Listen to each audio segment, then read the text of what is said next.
Now, we are now joined by national security reporter of the Washington Post, Greg Miller, live from Maryland in USA. Greg, this is a huge story that we are tracking from America. And can you give us more details about this proposed committee and what likely is it likely to probe against Donald Trump? What are the briefings that he is said to have ignored? And will this panel have any legal authority?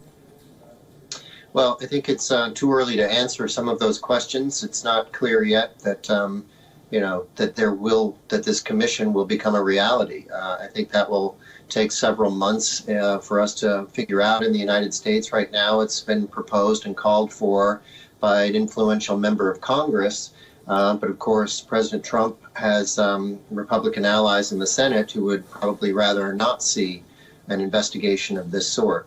If it comes, and I think there's still a good chance that we will have some kind of commission or investigation in the United States, then I think one of the things that commission will look at very closely is what did the president know and when? When was he told certain information about the coronavirus?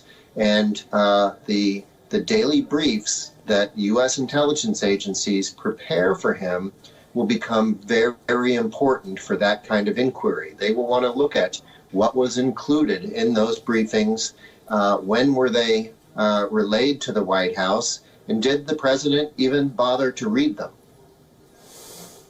Absolutely. If anyone just looks at the numbers coming in from across America, more than 1 million people in America alone have been infected by this disease by any stretch of imagination, by any parameters. It is a disaster as far as the U.S. is concerned. How many meetings or how many briefings is the U.S. president or was he given? Till America declared a state of emergency before that came in early March, I believe. What were the steps taken to prevent such a disaster in the United States?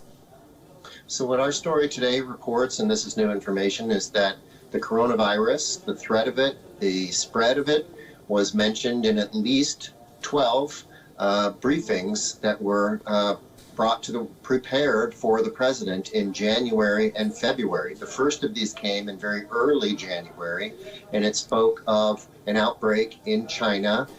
Raised concerns about the Chinese possibly suppressing information about this outbreak, but this was an important marker. It indicates that the president was informed about this very, very early on, much earlier than the public, of course, knew that this was a serious threat.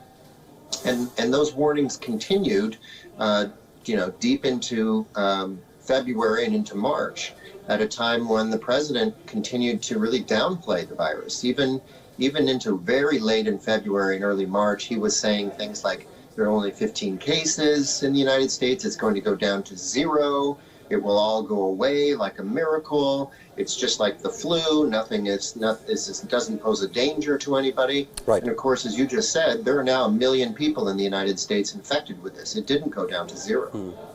What Donald Trump is saying now, he's laying the blame squarely on China and the World Health Organization. Donald Trump says that China has hidden the scale of this epidemic and that the World Health Organization is too China-centric. But does this absolve him of the responsibility of leading America's battle against COVID-19?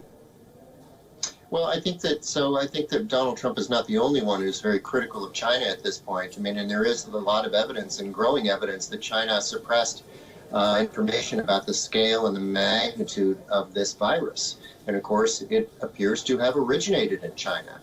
So it's fair to ask a lot of questions about China. But Donald Trump, the president here, is president here in the United States, and his responsibility is to protect the American public.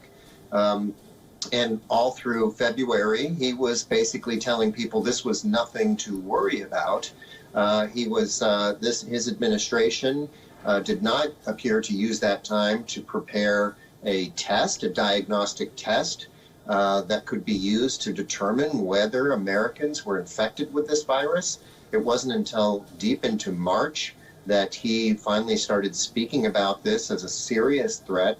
And by then, it was up to state governors, right? Not the president of the United States. It was governors of California and New York who started ordering people to stay in their homes, to shut schools down, close businesses, close restaurants.